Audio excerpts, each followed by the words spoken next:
मैया ने कन्हैया को वहीं अपने आंगन में लिटा देती है और लिटा करके अपना काम करने लगती है। तृणावर्त नाम का राक्षस आया और जैसे ही तृणावर्त आया और कन्हैया को अकेला जान करके कन्हैया को उस आंधी में जैसे ही तृणावर्त आया तो बादल काले हो गए, पूरे गोकुल में अंधेरा सा छा गया, बड़ी जोर से हवाएं चलने लगी। कन्हैया को उठा करके आकाश मार्ग में उड़ गया।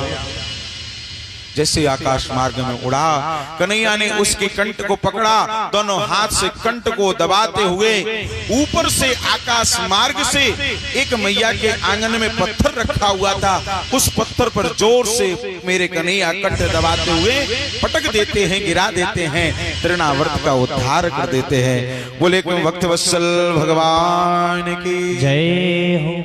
आज तृणावर्त का भगवान ने उद्धार किया।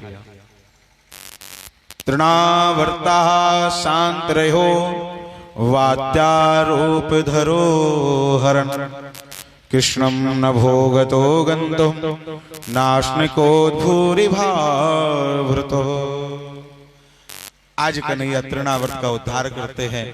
जैसे ही कन्हैया को एक राक्षस को मारते हुए मैया ने देखा, एक राक्षस मरा डला हुआ है, वहां कन्हैया खेल रहे हैं। कन्हैया को उठाया, फिर से झाड़ा लगाया और झाड़ा लगाने के बाद अपना दूध पान कराने लगती है। और जैसे स्तन पान कराने लगती है कन्हैया आज हंस नहीं रहे हैं, आज मैया कुछ हंसाने का प्रयास कर रहे हैं। सुखदेव जी कहते हैं, राजन मैया यशोदा को भगवान श्री कृष्ण ने 2 बार ब्रह्मांड का दर्शन कराया। कितनी बार? 2 बार ब्रह्मांड का दर्शन कराया। एक बार कब? सब जानते हैं कि जब कन्हैया ने मृतिका भक्षण की थी, माटी को खाया था, उस प्रकार जब मैया को दर्शन कराया। लेकिन इससे पहले भी मैया को ब्रह्मांड का दर्शन करा चुके हैं कि नहीं? क्या होता है? कन्हैया मैया की गोदी में है, कन्हैया आज हंस नहीं रहे। जब कन्हैया नहीं हंसे तो मैया आज कन्हैया की हंसी को देखने के लिए लालायत है कि कन्हैया मुस्कुरा जावे, मुस्कुरा जावे, क्योंकि कन्हैया बड़े अच्छे मुस्कुराते हैं।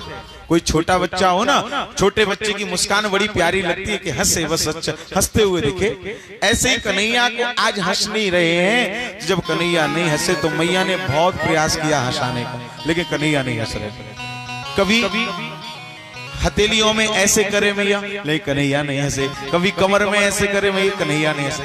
लेकिन प्यारे उसी समय मैया ने क्या किया कि अपनी उंगलियों को भगवान के पैरों के तलवे पर घुमाया, और जैसे पैरों के तलवे पर घुमाया कन्हैया जोर से खिलखिलाते हुए मुंह खोल करके आज हंसने लगे। और जैसे कन्हैया हंसे, हंसने में मुंह खुला तो कन्हैया के मुख में मैया क्या देखती है? ये पूरा संपूर्ण ब्रह्मांड दिखाई देता है। और ब्रह्मांड में ये भारतवर्ष दिखाई देता है। भारतवर्ष में उत्तर प्रदेश, मथुरा आदि सब दिखाई पड़ता है। मैया ने अपनी आंखों को बंद किया, आंखों को मीड़ा और फिर देखा तो कुछ नहीं दिखा। मैया ने सोचा कहीं ऐसा हो सकता है मुझे कम दिखने लगा है, तो कहीं ऐसा हो सकता है कि मुझे दिन में भी कुछ सपने आने लगे हो। फिर से आंखें बंद कर दी, फिर खोलती, देखती कुछ नहीं दिख रहा। ऐसे सुखदेव जी वर्णन करते हैं कि मैया को कन्हैया ने आज ब्रह्मांड का दर्शन कराया। कन्हैया 6 महीने के हो गए हैं, और 6 महीने के हो गए हैं, लेकिन आज कन्हैया का आज तक नामकरण संस्कार नहीं हुआ। वसुदेव जी के आचार्य हैं जिनका नाम है गर्गाचार्य। आज गर्गाचार्य जी वसुदेव जी के यहाँ पधारे। वसुदेव जी के यहाँ पधार करके वसुदेव जी ने उनका स्वागत वंदन किया, बड़ा सुंदर प्रसाद पवाया। जैसे ही गर्गाचार्य जी जाने लगे तो वसुदेव जी ने एक आग्रह किया, महाराज आपको सब पता है कि मेरे बालक दोनों गोकुल में निवास कर रहे हैं, एक यशोदा के यहाँ, एक रोहिणी के यहाँ। रोहिणी तो मेरी पत्नी है, लेकिन यशोदा के यहाँ मेरा अभी एक छोटा बालक वहां रह रहा है, आप सब जानते हैं। तो एक काम क्यों नहीं करते हो? आज तक मेरे लाला का नामकरण संस्कार नहीं हुआ है। आप कन्हैया का नाम, उन लाला का नामकरण संस्कार करके आओ।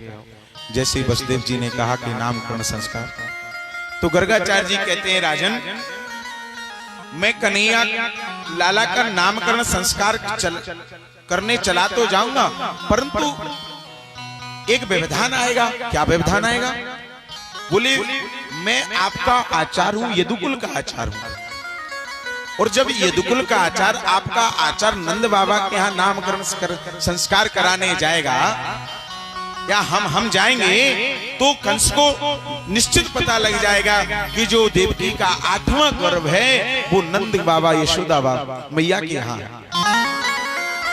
वैसे भी तो कन्हैया के ऊपर, लाला के ऊपर बड़े बड़े राक्षस आते हैं मारने के लिए, लेकिन भगवान की कृपा से वो राक्षस अपने आप मर जाते हैं। अब आप ही बताओ, अगर मैं जाऊंगा तो कंस को पूर्ण विश्वास हो जाएगा कि वसुदेव का 8वां गर्भ यही है। अब क्या करें? वसुदेव जी ने कहा, आप महाराज कैसे भी करके मेरे बालकों का नामकरण संस्कार करके आइए।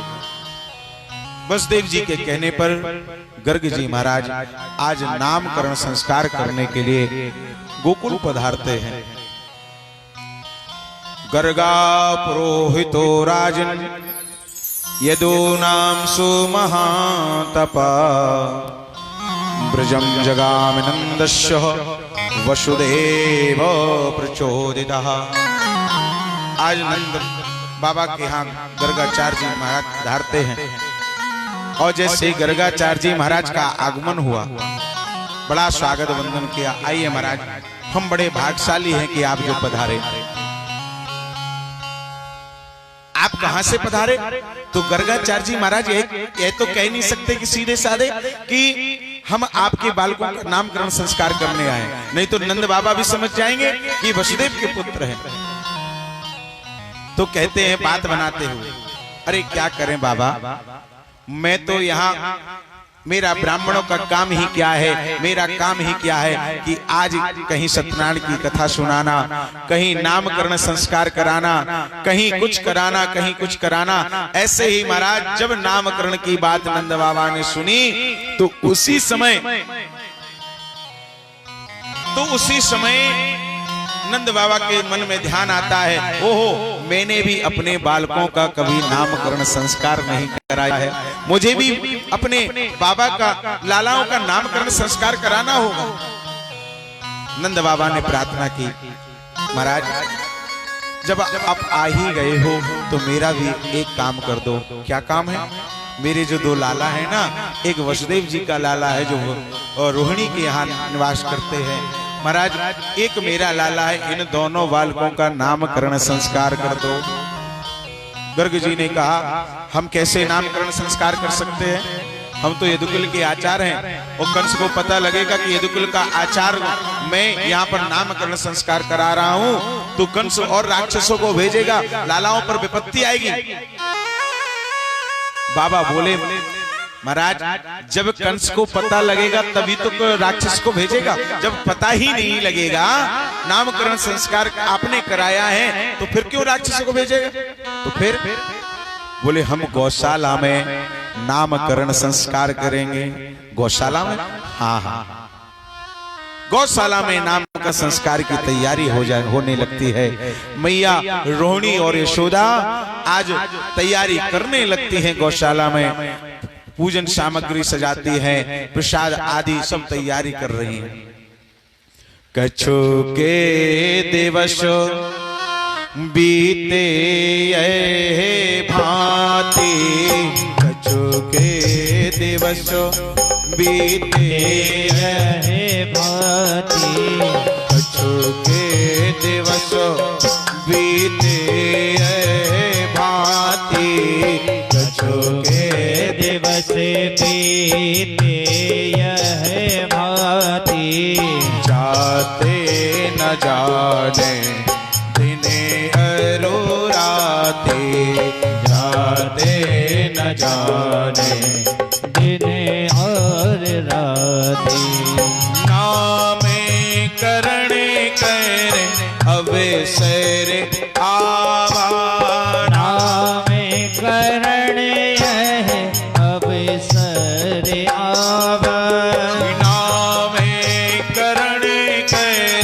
अवसर आवा करण कर अवसर आवा गर्गाचार्य वसुदेव पठावा गर्गाचार्य वसुदेव पठावा कछु के दिवस भी भांति कछु के दिवस भी भांति। कुछ समय बीता चले नाम करण कर अवसर आवा गर्गाचार वसुदेव पठावा। आज गर्ग जी महाराज नामकरण संस्कार करने लगते हैं और जैसे ही नामकरण संस्कार करने लगते हैं पहले पूजन करवाते हैं नंद बाबा से, यशोदा मैया से, रोहिणी मैया से। इतने में यशोदा मैया ने और रोहिणी मैया ने गर्ग जी महाराज की परीक्षा लेने के लिए काम किया। क्या किया कि जो यशोदा का बालक है, लाला है, वो रोहिणी ने अपनी गोदी में बिठा लिया और जो रोहिणी का बालक है उन्होंने यशोदा मैया ने अपनी गोदी में बिठा लिया। दोनों ने विचार किया इससे अच्छा पंडित है कि खड़िया पलटन है? को कुछ जानता भी है कि नहीं? ऐसे ही आ गया है नामकरण संस्कार करने के लिए, कुछ परीक्षा तो लेनी चाहिए ना।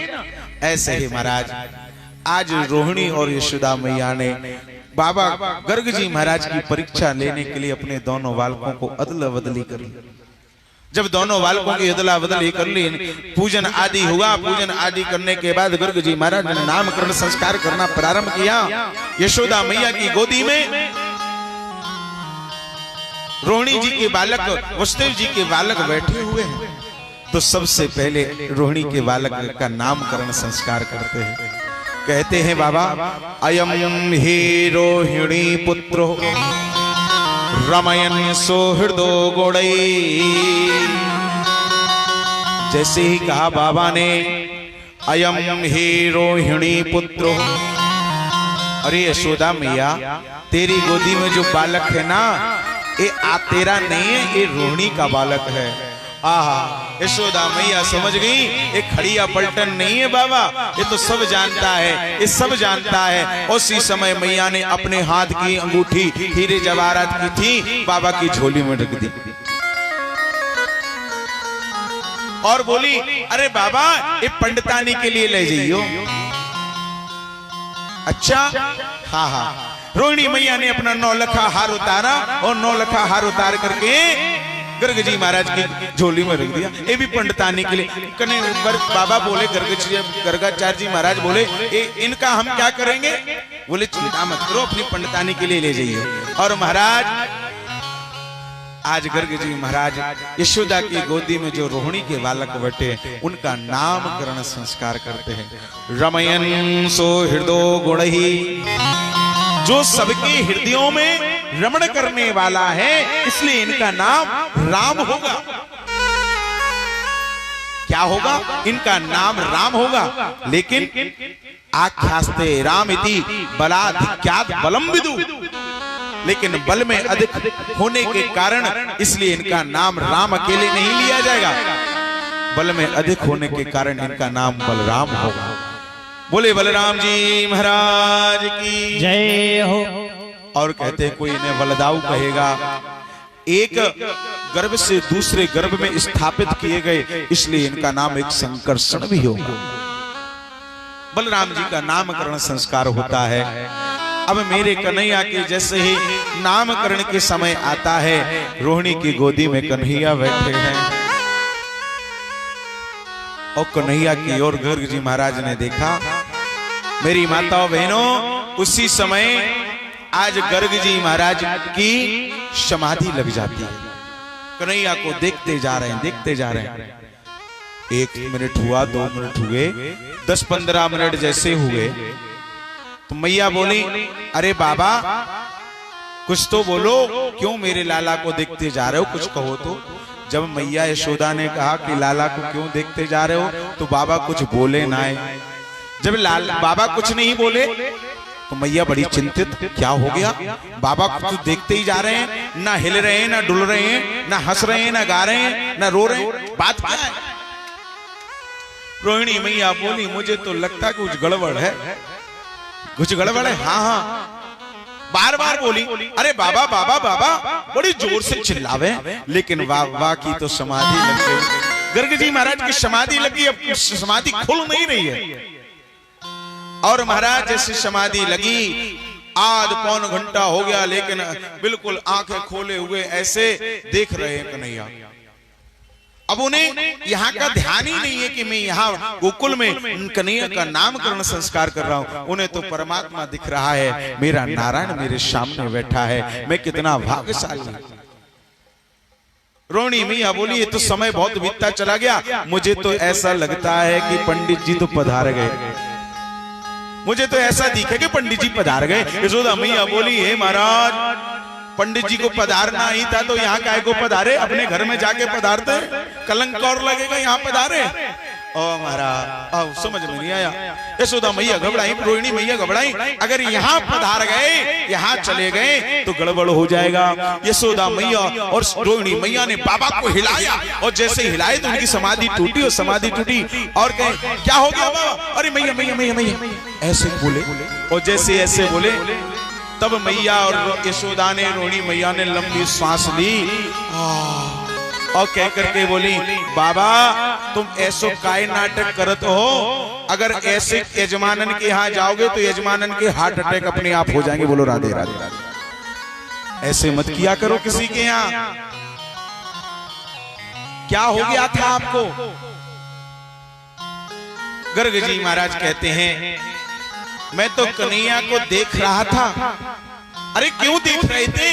वो गर्गाचार्य जी जैसे ही कहने वाले हैं ये तो स्वयं साक्षात नारायण है, ये कहने ही वाले थे कि भगवान ने इशारा कर दिया बाबा जी चुप्पा बैठो, बिल्कुल चुप्पा, कुछ मत बोलियो। अब गर्ग जी मन ही मन में दोनों एक दूसरे से बात करें, क्यों बैठे चुप्पा? नारायण हो तो नारायण ही कहेंगे। बोले इसलिए चुप्पा बैठो क्योंकि अगर आप ये कह दोगे कि नारायण है भगवान है तो यशोदा मैया जो मुझे लाड़ प्यार देती हैं, अपना लाला मानती हैं, वो सब छोड़ देगी और मुझे ले जा करके एक अलवारी में बिठा करके मेरी पूजा करेंगी और चिनौरी का भोग लगाएंगे। बोलो राधे राधे। ऐ तो करते हैं ना भगवान का, गोविंद का। जब ठाकुर जी नहीं होंगे घर में तो वृंदावन अयोध्या जाएंगे तो लड्डू गोपाल जी लाएंगे इतने या उतने बड़ी जितनी जिसकी सामर्थ्य, और महाराज और लड्डू गोपाल जी लाएंगे तो अपने अलवारी में रख देंगे क्योंकि मंदिर का कोई स्थान ही नहीं है। आज के समय में और बड़ा भवन बना लेंगे लेकिन मंदिर के लिए, ठाकुर जी के लिए कोई स्थान नहीं रहेगा। अरे प्रभु मेरे प्यारे भगवत प्रेमियों, आप अपने लिए बनाओ लेकिन मेरे ठाकुर जी के लिए भी एक कोना छोड़ दीजिए। आप 4-5 फुट में आप कोई बड़ा महल नहीं बनवा सकते, इसलिए 4-5 फुट का कम से कम मेरे ठाकुर जी को स्थान छोड़ दीजिए। अरे मैं तो हर घर में जाता हूँ क्योंकि ब्राह्मण का काम होता है, ब्राह्मण ही एक ऐसा होता है जो आपके घर की, यजमान के घर तक की, चूल्हे तक की जानता है। जानते तो महाराज मैंने देखा है, तो भगवान भी यही कहते हैं बाबा अगर ये कह दोगे कि हम भगवान हैं तो सब गड़बड़ हो जाएगा। क्योंकि भगवान की जो आज के समय में दुर्दशा होती है ना, वो हमसे देखी नहीं जाती, हम ही जानते हैं क्या दुर्दशा होती है। बोले जब भी कोई मैया महाकालेश्वर मंदिर आएगी, हमारे मंदिर में आएगी, सिंहवाहिनी मंदिर में आएगी, ठाकुर जी के मंदिर में आएगी, तो प्रसाद तो वैसे ऐसे समर्पित करना चाहिए ना, प्लेट में रख करके या थाली में रख करके, लेकिन वो नहीं करेगी, सीधे तोड़ करके हमारे ऊपर चढ़ाएगी। और कई को मैंने देखा है अगर कांच वगैरह ना लगाओ तो सीधे मुंह में ठूसती। बोलो राधे राधे। और कहते हैं भगवान, और मुंह में ठूस करके वो तो चली जाती है, लेकिन जो मेरी दुर्दशा होती वो मैं ही जानता हूं। चींटी आई, छोटे छोटे चींटी चींटा, वो मेरे शरीर के ऊपर गुजरते हुए मेरे मुख में कहीं कान में घुसे, नाक में घिसे, मुख में घुसे। हे भगवान अब क्या बताएं।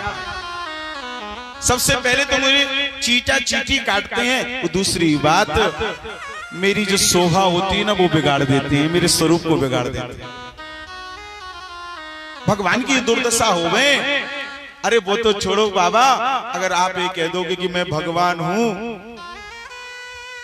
तो फिर क्या पता गर्मी के समय जब आता है तो गर्मी के समय मैंने देखा है अलवारी में ठाकुर जी हैं, थोड़े समय के लिए पूजा कर दी और चिनौरी का, चिनौरी समझते हैं ना, वृंदावन में इलायची दाने को चिनौरी बोलते हैं, चिनौरी का भोग लगाएंगे और अपने बच्चे को काजू बादाम सब खिलाएंगे, लेकिन हमें चिनौरी, 4 चिनौरी रख देंगे, 4 मिश्री के दाने रख देंगे और भोग लगाएंगे। आप ही विचार करो, ये भगवान की दुर्दशा होती है। और गर्मी के समय में तो सब एसी में बैठे होते हैं और लेकिन मुझे तो एक अलवारी में बंद करके रख दिया जाता है। मुझे गर्मी सहन करते हैं, सर्दी भी सहन करते हैं, ये होती है भगवान की दुर्दशा। तो कन्हैया बोले बाबा भगवान मत कहना, नहीं तो वही दुर्दशा मेरी मैया करेगी। बोलो राधे राधे। अरे मैया भैया बोलो ना, एक बार फिर से बोलो। हाँ बोलना पड़ेगा। तो भगवान की जो दुर्दशा होती है वो हमारी ना हो, इसलिए आप चुप्पा बैठो। इसलिए माताओं बहनों भाई बंधु निवेदन है आप सबसे, मंदिर जाओ, भगवान को समर्पित आप सामने से करिए, प्लेट में रखिए, थाली में रखिए, लेकिन उनके मुख में डाल करके आप उनका अपमान करते हैं, कभी ग्रहण नहीं करेंगे। मूर्ति को वैसे तो स्पर्श करना ही नहीं चाहिए, कोई भी मूर्ति हो, किसी भी मूर्ति को स्पर्श नहीं करना चाहिए, सिर्फ दूर से दर्शन करो, उनका ध्यान करो, वंदन करो। लेकिन आज के समय में पता नहीं कैसा नियम चल गया कि जब तक भगवान के मुख में ठूसे नहीं, चाहे वो जलेबी हो, चाहे वो पेड़ा हो, चाहे रसगुल्ला हो, सब मुंह में ठूसे। भगवान कभी ऐसे नहीं खाते हैं, भगवान तो भाव के भूखे होते हैं, भाव के भूखे होते हैं, भाव से आप खिलाइए, भगवान खा जाते हैं। शबरी के जूठे वेर खा गए भाव में, विदुरानी के छिलके खा गए भाव में, केले पास में फेंक दी जाती है विदुरानी और कन्हैया छिलकों को खाते जाते हैं, खाते जाते हैं। और मेरे राम जी शबरी झूठे वेर, कहीं ऐसा था ना कि कोई कड़वा वेर हो, पहले चीखती है खुद, फिर मीठे वेर होते हैं तो राम जी को देते हैं। राम जी बड़े प्रेम से खाते हैं, बड़े भाव से खाते हैं उस वेर को। क्यों खाते हैं? क्योंकि सबसे ऊंची प्रेम सगाई दुर्योधन की मेवा त्यागी, शागी विदुरी घर खाई, सबसे ऊंची प्रेम सगाई। ये भाव के भूखे होते हैं, भाव का भूखा हूं मैं, भाव ही बस सार है, भाव से मुझको भजे तो भव से बेड़ा पार है। भाव बिन सोनी पुकारे मैं कभी सुनता नहीं, भाव भक्ति तेरे की करती मुझे लाचार है। भाव से अगर कोई मुझे बुलाता है तो मैं उसके पास दौड़ा चला आता हूं, भाव से मुझे सब पसंद है। भगवान ने मना किया, चुप्पा बैठो आराम से शांति से। गर्ग जी समझ जाते हैं क्या हुआ, क्या कहना चाहते हो। अब क्या कहें, तो गर्गाचार्य जी महाराज कहते हैं, अरे मैया जो आपकी गोदी में बालक है ये बड़ी गुणों की खान है, खान। अच्छा हाँ, क्या नाम रखें? प्रागयम वसुदेवस्सो कुत जातस्तवात्मजः। कभी इन्होंने शुक्ल वर्ण में जन्म लिया है, कभी इन्होंने पीत वर्ण में जन्म लिया है, लेकिन यह जो जन्म प्राप्त किया है ये कृष्ण वर्ण में जन्म लिया है, इसलिए इनका नाम होगा श्री कृष्ण। श्री कृष्ण, हाँ हाँ, भगवान का नाम कृष्ण पड़ता है। अरे मैया वो तो छोड़ो, इनके नाम कई हो गए। बहुनी संति नामानि रूपाणि च सुतस्यते, गुण कर्मानुरूपाणि तान्यम वेदनो। इनके नाम अनेक होंगे, इनके नाम अनेक अनूपा इनके नाम अनेक अनूपा मैंने गया सुमते अनुरूपा मैंने गया सुमते अनुरूपा इनके नाम अनेक अनूपा इनके नाम अनेक अनूपा इनके नाम अनेक अनूपा मैंने कहा सुमते अनुरूपा मैंने कहा सुमते अनुरूपा बहुनी संधि नामानि इनके नाम अनेक अनूपा बोले इनके नाम अनेक होंगे और कैसे रूपाणी च सुतस्ते गुण कर्मानुरूपाणी तान्यम वेद नोज बोले जैसी जैसी लीला करते जाएंगे उसी प्रकार से इनके नाम होते जाएंगे कोई इन्हें गोपाल कहेगा कोई नंदलाल कहेगा कोई कन्हैया कहेगा कोई कुछ कहेगा ऐसे ही महाराज इनके गुणों के अनुसार इनके नाम होंगे इनके कर्म के अनुसार इनके नाम होंगे इनके रूप के अनुसार इनके नाम होंगे लेकिन आज के समय में नाम जो रखे जाते हैं नाम तो है शांति देवी लेकिन पूरे मोहल्ले में अशांति फैलाती रहती ऐसे ही महाराज नाम तो है कुलदीप लेकिन अपने घर में ही उजाला नहीं कर ऐसे ही महाराज कई नाम बहुत हैं नाम तो है सागर लेकिन काम के कुछ नहीं गागर भी नहीं भरती ऐसे ही महाराज भगवान के जो नाम होंगे गुण कर्म और रूप के अनुसार नाम होंगे इन्हीं के नाम अनेक अनूपा अरे एक नहीं दो नहीं 100 नहीं बोले गोपाल सहस्रनाम विष्णु सहस्रनाम ऐसे भगवान के नाम होंगे अरे कोई कहे गोविंद कोई गोपाला अरे मैं तो कहूँ सांवरिया बांसुरी वाला कोई कहे गोविंद कोई गोपाल तालियों की सेवा करते हुए सांवरिया बांसुरिया वाला कोई कहे गोविंद कोई गोपाला मैं तो कहूँ सांवरिया बांसुरी वाला कोई कहे गोविंद कोई गोपाला मैं तो कहूँ सांवरिया बांसुरिया वाला गोविंदा गोपाला गोविंदा गोपाला जय हो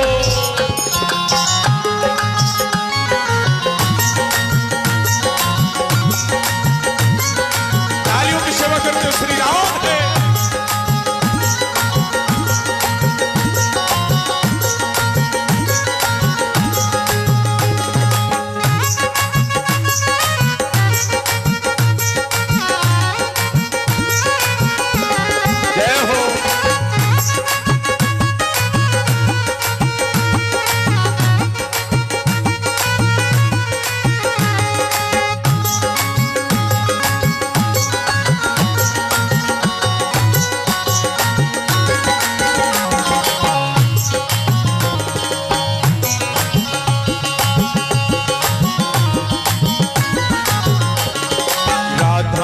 श्याम कहा मीरा ने गिरिधरे राधा ने श्याम कहा मीरा ने गिरिधरे देखो हमें तनख्वाही नहीं मिल रही यहाँ गाने की कथा सुनाने की हाँ दक्षिणा मिल रही वो अलग बात लेकिन ये नहीं कि हमें ही ठेका लिए हो पूरा अरे आपको भी गाना पड़ेगा ना सब लोग साथ मिलकर गाइए एक गीत बड़ा सुंदर है सबको याद है राधा ने श्याम कहा मीरा ने गिरिधर राधा ने श्याम कहा मीरा ने गिरिधरे राधा ने श्याम कहा मीरा ने गिरिधर राधा ने श्याम कहा मीरा ने गिरिधरे कृष्णा ने कृष्ण कहा खूब जाने नटवर कृष्णा ने कृष्ण कहा खूब जाने नटवर कृष्णा ने कृष्ण कृष्ण कहा गुम जाने नटवर कृष्णा ने कृष्ण कहा गुम जाने नटवर ग्वालों ने पुकारा है तुमको गोपाला। मैं तो कहूँ मैं तो कहूँ सांवरिया बांसुरिया वाला। मैं तो कहूँ सांवरिया बांसुरिया वाला। मैं तो कहूँ सांवरिया बांसुरिया वाला। मैं तो कहूँ सांवरिया बांसुरिया वाला। हरि बोल।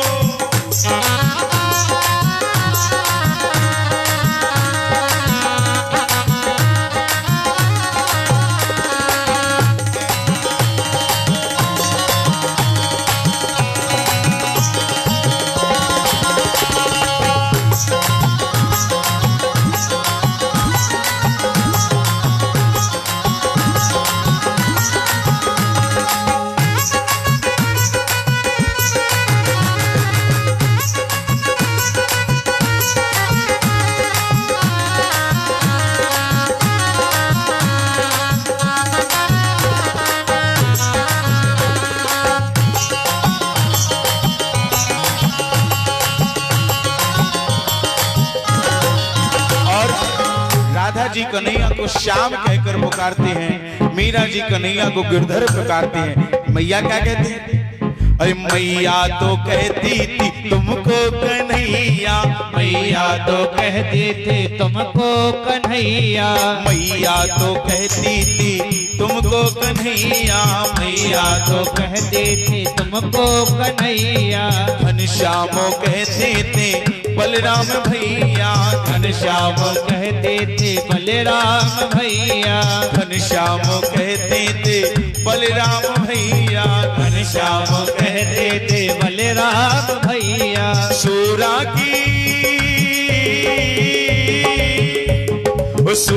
की आंखों के तुम थे उजाला। मैं तो कहूँ ऐसे ही कहोगे कन्हैया को गोपाल जी? अरे हाथ ऊपर करते हुए बड़े प्रेम से, अरे मैं तो कहूँ सांवरिया बांसुरिया वाला। मैं तो कहूँ सांवरिया बांसुरिया वाला। मैं तो कहूँ सांवरिया बांसुरिया वाला। मैं तो कहूँ सांवरिया बांसुरिया वाला। अच्छा जो पीछे तख्त पे बैठे हैं जी सब का न्योता खावे को आए हो का? अरे भैया हाथ ऊपर करते हुए तालियों की सेवा करते हुए बड़े भाव से श्री राधे।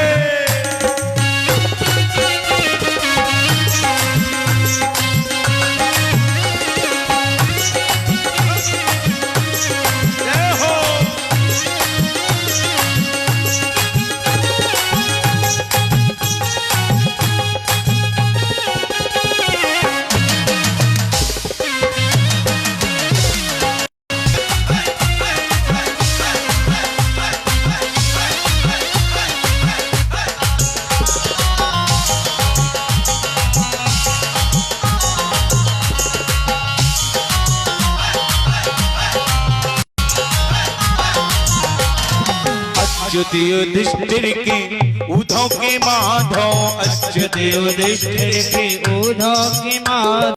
अच्युत युधिष्ठिर के उद्धव के माधव। अच्युत युधिष्ठिर के उद्धव के माधव। भक्तों के भगवान संतों के केशव, भक्तों के भगवान संतों के केशव। भक्तों के भगवान संतों के केशव। भक्तों के भगवान संतों के केशव। मानव सब भजते हैं, मानव सब भजते हैं, कह के कृपालु। ओ मैं तो कहूँ सांवरिया बांसुरिया वाला। मैं तो कहूँ सांवरिया बांसुरिया वाला। मैं तो कहूँ सांवरिया बांसुरिया वाला। मैं तो कहूँ सांवरिया बांसुरिया वाला। गोपाला गोविंदा गोपाला। कोई कहे गोविंद कोई गोपाला, कोई कहे गोविंद कोई गोपाला। कोई कहे गोविंद कोई गोपाला, कोई कहे गोविंद कोई गोपाला। मैं तो कहूँ सांवरिया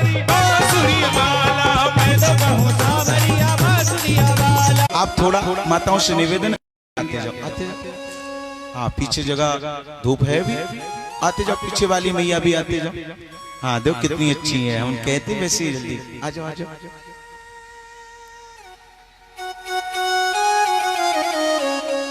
और आते जाओ और आते जाओ।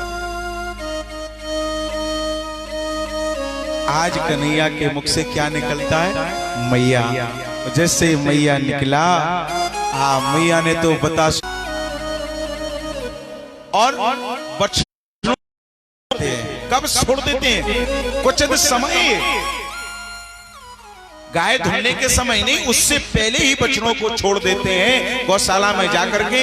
और जब गोपियां ब्रजवासी गाय को धुलने के लिए जाएं तो बछड़ा तो सब पहले सब भंडारा कर गए। अब कहां कोई गाय दूध देने वाली है? लेकिन महाराज गाय लात मार देती, पैर मार देती है, कुछ समझ में नहीं आ रहा। कुछ तो समय ही बछड़ों को छोड़ देते हैं। उस दूध दही को मत करके बना करके कंस के यहाँ जाता था।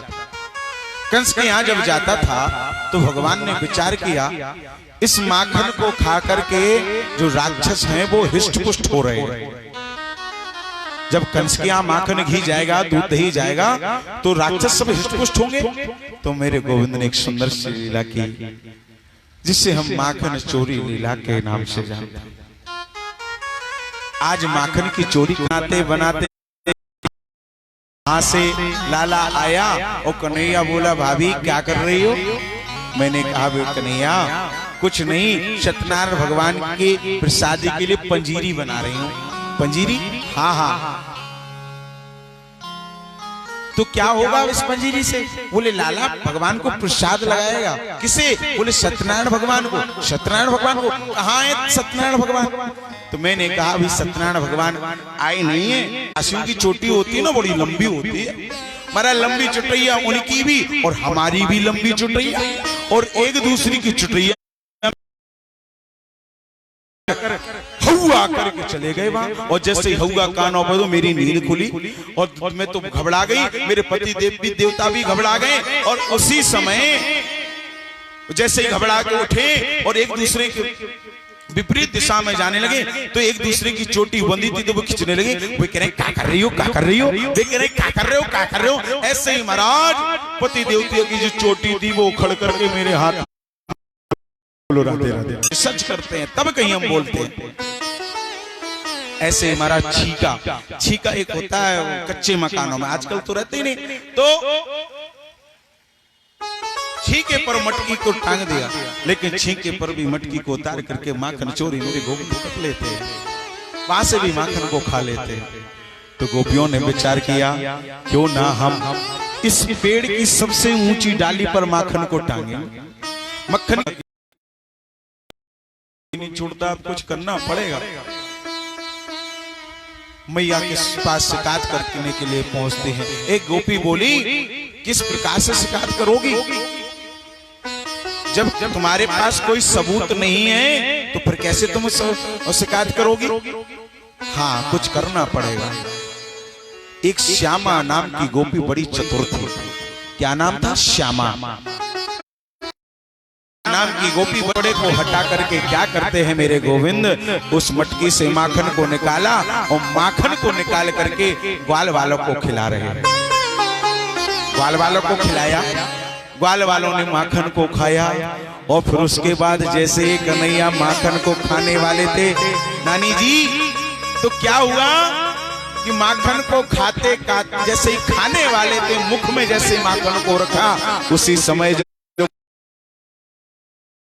मटकी को निकाल रहा है, माखन खा रहा है, दौड़ती आई, घंटी की आवाज को सुनकर श्यामा नाम की गोपी जैसे दरवाजे पर प्रवेश करने लगी। सबसे नीचे मधु मंगल लगा हुआ था। अब मधु मंगल था ब्राह्मण, और ब्राह्मण जो होता है वो डरपों का होता है थोड़ा। और महाराज ऐसे जैसे श्यामा नाम की गोपी को देखा और देख करके भाग खड़ा हुआ, और सबसे नीचे आप ही बताओ जो ठीक है, ज्यादा बातचीत मत करो। अरे भाभी मैं तो ये बात कि तेरा यहाँ मायका है या ससुराल?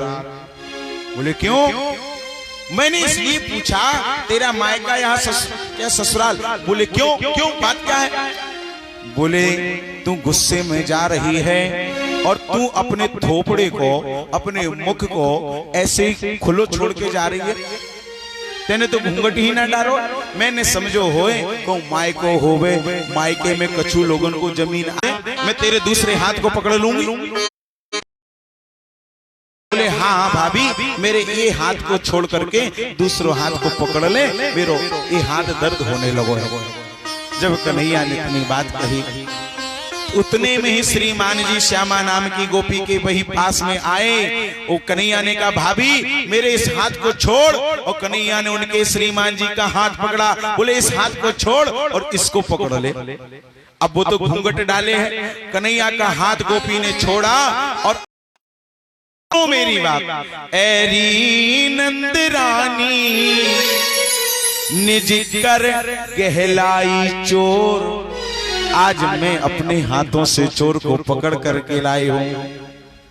और यशोदा मैया दरवाजे पर आवाज सुनकर पहुंचती हैं और गोपी कहती है ऐरी नंद रानी निज कर कहलाई चोर।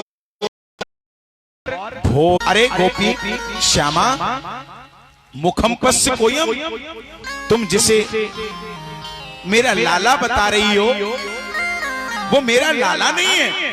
इसका सीधा अर्थ एक तोष नाम के कवि हुए, उन तोष नाम के कवि ने इसका भावार्थ कर दिया। क्या कहे कवि तोष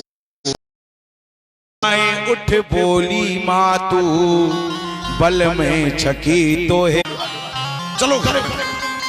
ओह मैया ने फटकार लगाई, और मैया ने जैसी फटकार लगाई, आज श्यामा नाम की गोपी अपने पति के साथ अपने घर वापस आती है, बड़बड़ाती है, अपने पति से भला बुरा कहती है। एक बार भी तुम नहीं बोल सकते थे, बता नहीं सकते थे कि कन्हैया ने अपना हाथ छुड़वा कर तुम्हारा हाथ पकड़ा दिया। बोले श्रीमान जी बोले बात क्या है, होशियार हो। आज पता चला कि आप होशियार भी हो, नहीं तो आपको तो हम सिर्री ही समझते थे, क्योंकि सीधे व्यक्ति को सिर्री समझा जाता है, जो सीधा होता है ना पागल समझा जाता है। ऐसे ही महाराज जब तैयारी पूरी हुई, चारपाई नीचे डाली, परात में पानी भर करके मटकी रखी और छीके पर टांग दी, उसके नीचे चारपाई झुटमुट के सोने लगे। और जैसे झुटमुट के सोने लगे दोनों प्राणी तैसी टंगी है। आह श्यामा नाम की गोपी भी बड़ी प्रसन्न हुई, धन्य है आपके कारण आज मेरा माखन चोरी नहीं हुआ। और जब ऐसी बात कर रही थी तो श्यामा नाम की गोपी दौड़ती हुई उस मटकी को उतारती है, और मटकी को उतार करके परात को दूर रखा। मटकी को जैसे ही खोला तो उसमें माखन नहीं है। श्रीमान जी ने कहा तड़पती हैं, हे कन्हैया आ जाओ मेरे गोविंद, आ जाओ मेरे गोविंद, कहां चले गए हो, मुझे छोड़कर कहां गए हो आप।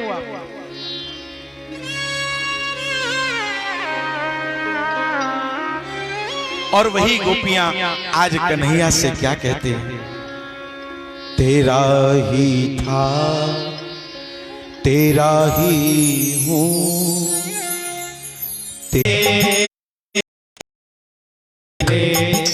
कुछ ना कहूंगी मैं, तेरी ही थी तेरी ही हूँ, तेरी रहूंगी मैं, तेरी ही थी तेरी ही हूँ, तेरी रहूंगी मैं, तेरी ही थी तेरी ही।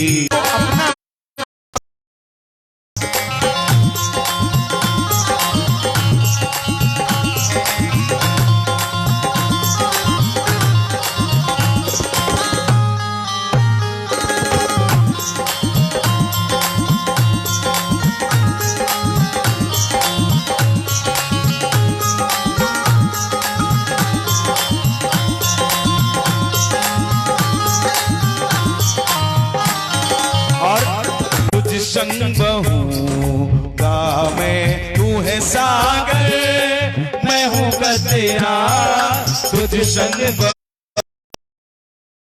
मैं चाहे जैसे मुझे रख ले कुछ ना कहूँगा मैं। ओ चाहे जैसे मुझे रख ले कुछ ना कहूँगा मैं। चाहे जैसे मुझे रख ले कुछ ना कहूँगा मैं। जैसे